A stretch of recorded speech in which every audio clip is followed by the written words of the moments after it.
नमस्कार विद्यार्थी मित्रांनो, आज आपण या व्हिडिओमध्ये राष्ट्रीय प्रज्ञाशोध परीक्षा 2020-21 या राष्ट्रीय प्रज्ञाशोध परीक्षेचं असणारं स्वरूप, या परीक्षेचे असणारे महत्त्व या व्हिडिओमध्ये पाहणार आहोत. पहा विद्यार्थी मित्रांनो, ही राष्ट्रीय प्रज्ञाशोध परीक्षा खरोखरच विद्यार्थ्यांच्या दृष्टीने एक स्टेटस निर्माण करणारी आहे. विद्यार्थ्यांना एक वेगळी दिशा मिळवून देणारी आहे. सर्व शिक्षक बंधू भगिनींना माझी अशी विनंती आहे की या 10वीच्या विद्यार्थ्यांमध्ये त्यांना त्यांचं स्वतःचं एक वेगळं स्टेटस निर्माण करण्यासाठी, त्यांच्यामध्ये एक संधी निर्माण करण्यासाठी आपणच प्रयत्न करू शकतो. त्यांना ही संधी आपणच निर्माण करून देऊ शकतो. तर पहा विद्यार्थी मित्रांनो, की राष्ट्रीय प्रज्ञाशोध परीक्षा हे नेमकं कोण देऊ शकतं? तर राज्यामधील कोणत्याही शासनमान्य शाळेतील इयत्ता 10वीत शिकत असलेले नियमित विद्यार्थी किंवा विद्यार्थिनी या परीक्षेसाठी पात्र आहेत. त्याचबरोबर त्यासाठी वयाची, उत्पन्नाची किंवा किमान गुणांची अट नाही. तसेच कोणतीही पूर्वपरीक्षासुद्धा देण्याची गरज नाही, असे परीक्षा परिषदेने स्पष्ट केलेले आहे. तर विद्यार्थी मित्रांनो, ही परीक्षा जरी आपल्याला छोटी दिसत असली तरीसुद्धा, परंतु या परीक्षेचे महत्त्व खूप मोठे आहे. ही परीक्षा एक वेगळी दिशा देणारी आहे. ही परीक्षा भारतामध्ये सर्वप्रथम 1963 साली सुरू झालेली आहे. पूर्वी या राष्ट्रीय प्रज्ञाशोध परीक्षेमध्ये भारतातून 1000 विद्यार्थी निवडले जायचे, परंतु आता भारतातून 2000 विद्यार्थी निवडले जातात. आणि विशेष बाब म्हणजे हे 2000 विद्यार्थी निवडण्यासाठी प्रत्येक राज्याला त्यांच्या लोकसंख्येनुसार एक विशिष्ट कोटा दिलेला आहे. आणि त्यापैकी आनंदाची बाब, सर्वाधिक कोटा हा आपल्या राज्याला आहे. तर आपल्या राज्यातून जवळजवळ 774 विद्यार्थी हे या परीक्षेमधून निवडले जातात. आणि 774मध्ये येण्याकरता तुम्हाला नेमकं काय करायचं आहे ते पहा विद्यार्थी मित्रांनो. जर या राष्ट्रीय प्रज्ञाशोध परीक्षेचा सिलेबस पाहितला तर तो तुम्ही शिकत असलेल्या इयत्ता 10वीचाच सिलेबस आहे. फक्त तुम्हाला एकच काम करायचं आहे की त्या सिलेबसचा, त्या अभ्यासक्रमाचा डिटेल अभ्यास करायचा आहे. त्यासाठी तुम्हाला सायन्स, विज्ञानचे पुस्तक वाचायचे आहे, सोशल सायन्सचे पुस्तक वाचायचे आहे, गणिताचा सराव करायचा आहे आणि बुद्धिमत्तेचाही अभ्यास करायचा आहे. तर हा अभ्यास विद्यार्थी मित्रांनो अशा पद्धतीनं करायचा आहे की यावर ॲप्लिकेशन बेस प्रश्न असणार आहेत. ॲप्लिकेशन बेस म्हणजे उपयोजनात्मक स्वरूपाचे प्रश्न या परीक्षेमध्ये विचारले जाणार आहेत. ही परीक्षा म्हणजे शाळेची परीक्षा नव्हे. व्याख्या विचारल्या, रिकाम्या जागा विचारल्या, जोड्या विचारल्या, एखादी शॉर्ट नोट लिहायची, अशा स्वरूपाचे बिलकुलही यामध्ये प्रश्न असणार नाहीत. तर या परीक्षेचं स्वरूप असं आहे की बहुपर्यायी प्रश्न या परीक्षेमध्ये विचारले जातात. आणि भरपूर विद्यार्थ्यांचा असो की शिक्षकांचा असो, ह्यांचा मुलांचा असा भ्रम असतो की बहुपर्यायी प्रश्न म्हणजे सोपा प्रश्न, परंतु तसे नव्हे. विद्यार्थी मित्रांनो, बहुपर्यायी प्रश्न खूप अवघड असतो. त्यात तुम्हाला जितके गोंधळात टाकता येईल तेवढा प्रयत्न केलेला असतो. कधी कधी असे वाटते की सर्वच पर्याय हे एकसारखे आहेत की काय, परंतु नेमका त्यातील एक पर्याय शोधणे हे खूप महत्त्वाचे असते आणि कठीण असते. विद्यार्थ्यांना जोपर्यंत स्वतःच्या त्यांच्या सर्व संकल्पना स्पष्ट असणार नाहीत तोपर्यंत विद्यार्थी मित्रांनो आपण बहुपर्यायी प्रश्न सोडवू शकणार नाहीत. बहुपर्यायी प्रश्न आपल्याला सोडवणे कठीण आहे. म्हणूनच विद्यार्थी मित्रांनो, तुमच्या विकासासाठी ते चांगलं आहे. तेव्हा तुम्ही क्रिटिकल स्टडी करणार आहात, क्रिटिकल अभ्यास करा. प्रत्येक ओळीचा छानपैकी विचार करून त्याचे उत्तर लिहिणे आवश्यक आहे. असा जर तुम्ही अभ्यास केला तर नक्कीच तुम्ही NTS परीक्षा ही पास होताल. त्यानंतर विद्यार्थी मित्रांनो, की ही राष्ट्रीय प्रज्ञाशोध परीक्षा सुरू करण्याचं किंवा या योजनेचं नेमकं उद्दिष्ट काय आहे पहा, की प्रज्ञावंत विद्यार्थ्याचा शोध घेऊन त्यांना अधिकाधिक विद्यार्जनासाठी प्रोत्साहित करणे, राष्ट्रीय परीक्षेतून देशभरातील 2000 प्रज्ञावंत विद्यार्थ्याची निवड करणे आणि विशेष बाब म्हणजे ही परीक्षा नेमकी का द्यायची. तर ही परीक्षा दिल्यानंतर जर तुम्ही या परीक्षेमध्ये तुमचं सिलेक्शन झालं तर विद्यार्थी मित्रांनो, तुम्हाला तुमचं पूर्ण शिक्षण होईपर्यंत म्हणजेच PhD पर्यंत तुम्हाला स्कॉलरशिप लागू आहे. दरमहा शिष्यवृत्तीच्या स्वरूपात आर्थिक मदत आपल्याला करण्यात येते. मूलभूत विज्ञान, सामाजिक शास्त्र आणि वाणिज्य शाखामध्ये PhD पदवी प्राप्त करेपर्यंत विद्यार्थ्यांना प्रत्येक महिन्याला शिष्यवृत्ती दिली जाते. मात्र इंजिनिअरिंग, वैद्यकीय, व्यवस्थापन आणि विधी या विद्याशाखामधील व्यावसायिक अभ्यासक्रमासाठी शिष्यवृत्ती पदव्युत्तर पदवीपर्यंतच या ठिकाणी दिली जाते. आता विद्यार्थी मित्रांनो, सर्वात महत्त्वाचे म्हणजे की आपल्यामध्ये काही लाईफ स्किल असणं आवश्यक आहे. या परीक्षेला सामोरे जाण्यासाठी, या परीक्षेमध्ये यश मिळवण्यासाठी तुम्हाला तुमच्यामध्ये काही लाईफ स्किल डेव्हलप करणं आवश्यक आहे. मग ह्या लाईफ स्किल कोणकोणत्या आहेत पहा. एक आहे निर्णय क्षमता, डिसिजन मेकिंग स्किल. प्रत्येक विद्यार्थ्यांमध्ये निर्णय क्षमता असणे आवश्यकच आहे. याची गरज केव्हा पडते पहा विद्यार्थी मित्रांनो, ज्यावेळेस आपण बुद्धिमत्तेचे प्रश्न सोडवणार आहोत. बुद्धिमत्तेचे प्रश्न सोडवताना 4 प्रश्न हे आपल्याला सारखेच आहेत असे वाटते, त्यावेळेस आपल्याला निर्णय घेता आला पाहिजे की 4 पैकी नेमका अचूक पर्याय हा कोणता असणार आहे. म्हणजेच तुमच्यामध्ये निर्णय क्षमता विकसित होणं खूप आवश्यक आहे, डिसिजन मेकिंग स्किल. त्यानंतर आपल्यामध्ये दुसरी स्किल म्हणजे सृजनशील विचार, आपले विचार किंवा क्रिएटिव्ह थिंग्स. तर नेमकं ह्या सृजनशील विचार ज्यावेळेस आपण वेगवेगळ्या प्रकारचे गणितं करतो, आकडेमोड करतो, तर त्यावेळेस गणिते करताना, आकडेमोड करताना या सृजनशील विचारांची आपल्याला आवश्यकता भासते. त्यानंतर पुढची लाईफ स्किल आहे तो म्हणजे गंभीर विचार. आपल्याला परीक्षेमध्ये जर एखादी समस्या दिली असेल तर ती समस्या सोडवण्यासाठी किंवा त्या समस्येवर आपल्याला गंभीर विचार करता येणं आवश्यक आहे. म्हणजेच आपल्यामध्ये तिसरी लाईफ स्किल जी डेव्हलप झालेली असणे आवश्यक आहे ते म्हणजे क्रिटिकल थिंकिंग. त्यानंतर चौथी लाईफ स्किल आहे समस्या सोडवणे. एखादी समस्या असेल तर ती समस्या आपल्याला पटकन सोडवता येणे खूप आवश्यक आहे, प्रॉब्लेम सॉल्विंग. त्यानंतर पुढचे आहे वाटाघाटी करणे, निगेटिव्ह ॲक्शन, आंतरव्यक्तित्व, इंटरपर्सनल, नातेसंबंध, रिलेशनशिप. म्हणजे विद्यार्थी मित्रांनो, तुम्हाला हे प्रत्येक तुमच्यामध्ये लाईफ स्किल असणं आवश्यक आहे. पटकन तुम्हाला नातेसंबंध ओळखता आले पाहिजेत. सेल्फ अवेअरनेस, आत्मजागरूकता, सहानुभूती, प्रभावी संभाषण, ह्या जर तुमच्यामध्ये लाईफ स्किल ह्या डेव्हलप झालेल्या असतील तर विद्यार्थ्यांनो नक्कीच ह्या NTS परीक्षेमध्ये तुम्ही यश मिळवू शकतात.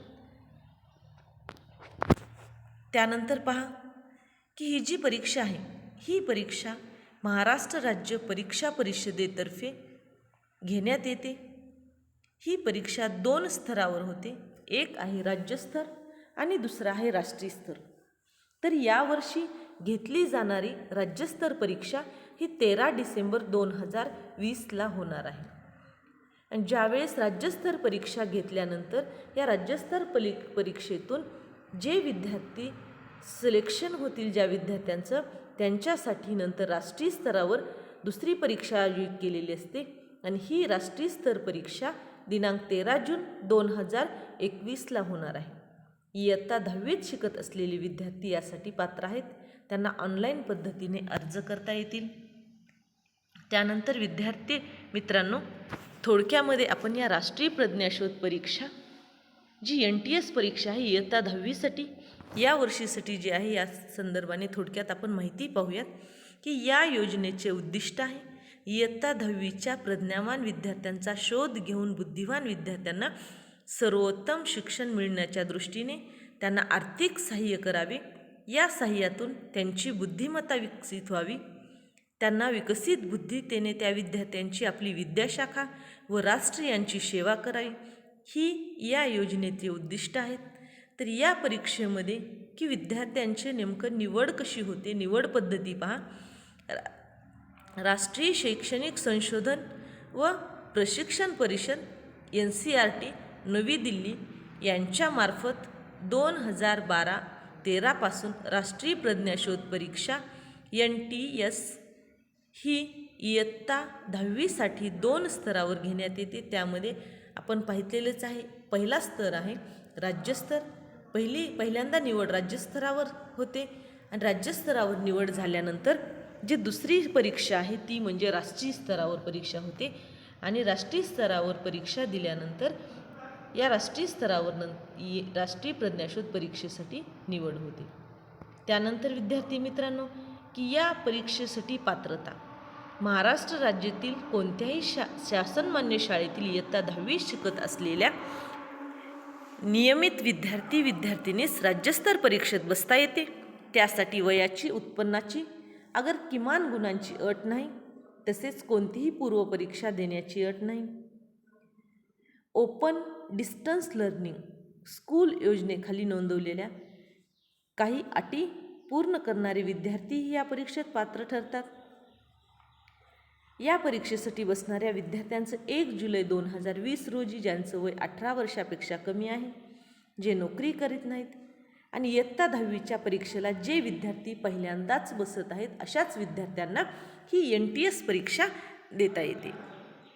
त्यानंतर पहा विद्यार्थी मित्रांनो, ही जी राज्यस्तरीय परीक्षा आहे NTS परीक्षा, या परीक्षेला नेमके विषय कोणकोणते असतात आणि या विषयांचं वेळापत्रक कशा पद्धतीनं असतं हे पहा.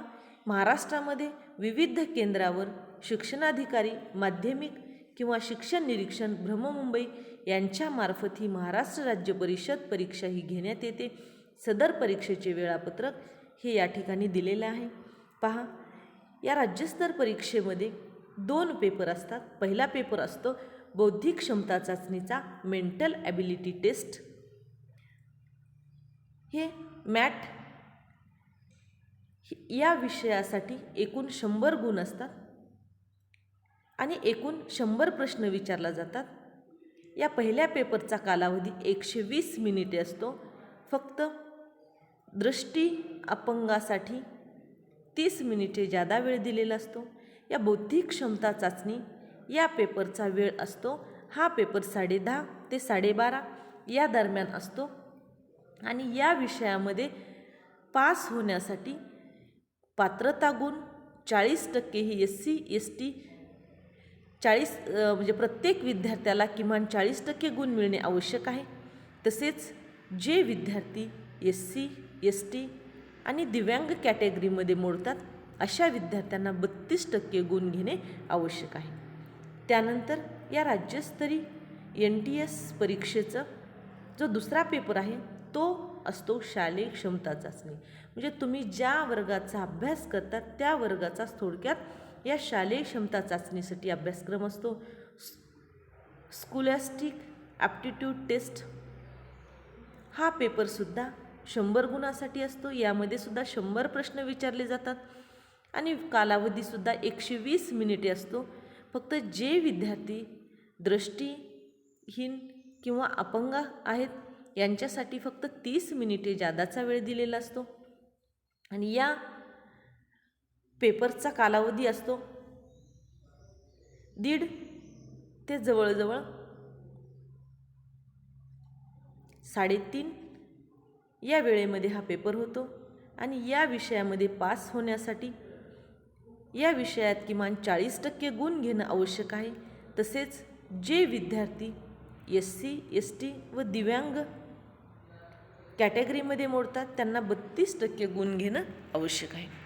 त्यानंतर पहा विद्यार्थी मित्रांनो, हा जो आपला पेपर 1 आहे बौद्धिक क्षमता चाचणी मॅथचा पेपर, ही मानसशास्त्रीय चाचणी असून तर या पेपरमध्ये कार्यकारण भाव, विश्लेषण, संकलन इत्यादी संकल्पनावर आधारित हे 100 बहुपर्यायी वस्तुनिष्ठ प्रश्न असतात आणि एकूण 100 गुणासाठी विचारले जातात.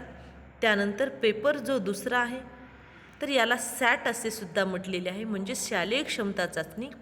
ही सामान्यतः 9वी व 10वीच्या अभ्यासक्रमावर आधारित असेल. यामध्ये एक सामान्य विज्ञान हा पेपर 40 गुणांसाठी असेल. सामान्य विज्ञान हा विषय, तर यामध्ये भौतिकशास्त्र 13 गुणांसाठी विचारले जाते, रसायनशास्त्र 13 गुणांसाठी, जीवशास्त्र 14 गुणांसाठी विचारले जाते.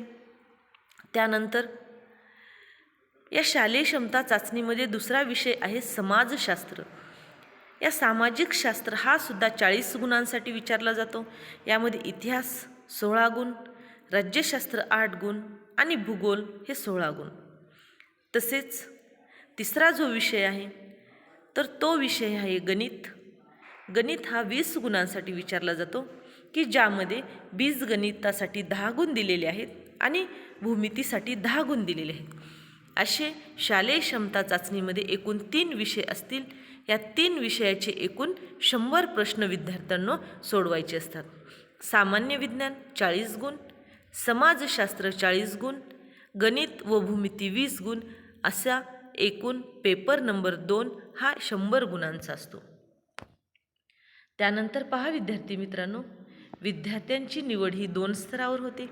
प्रथम स्तर राज्यस्तर म्हणजे संबंधित राज्यस्तर केंद्रशासित प्रदेशाच्या लेखी परीक्षेतील गुणांच्या आधारे विद्यार्थ्यांची निवड ही राष्ट्रीय स्तरासाठी करण्यात येते. त्यानंतर दुसरा स्तर आहे राष्ट्रीय स्तर. प्रथम राज्यस्तर परीक्षेतून यशस्वी झालेले विद्यार्थी द्वितीय स्तर म्हणजे राष्ट्रीय स्तर परीक्षेसाठी बसू शकतील आणि सदर परीक्षा ही NCERT नवी दिल्ली यांच्यामार्फत घेण्यात येते. त्यानंतर विद्यार्थी मित्रांनो पहा,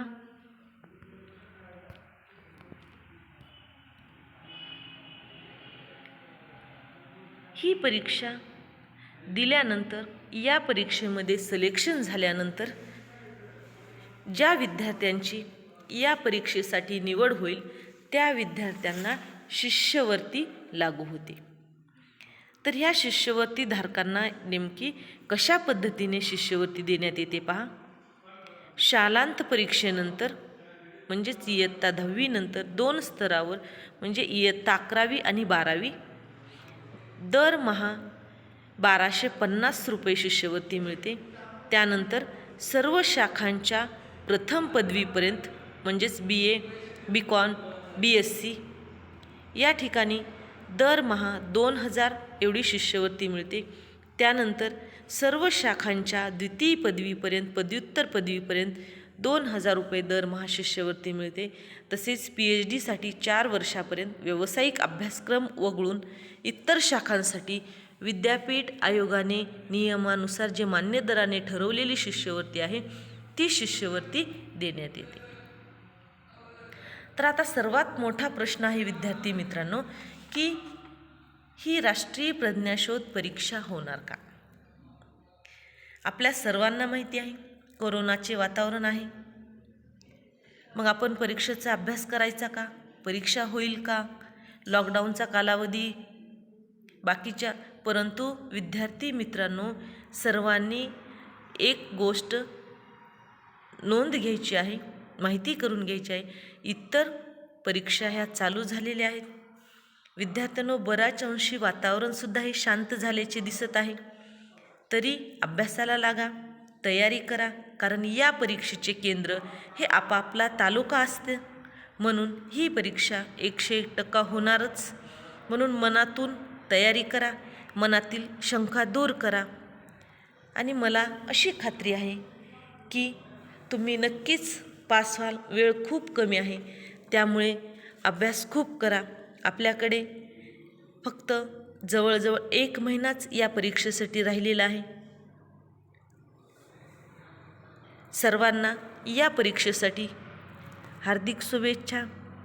आणि आणखीन एक गोष्ट विद्यार्थी मित्रांनो मी तुम्हाला सांगू इच्छिते की आपली ही NTS परीक्षेची या व्हिडिओनंतर प्रत्येक व्हिडिओ हा तुम्हाला आपलं विषय गणित आणि विज्ञान यासाठी आपण सराव करून घेणार आहोत. धन्यवाद.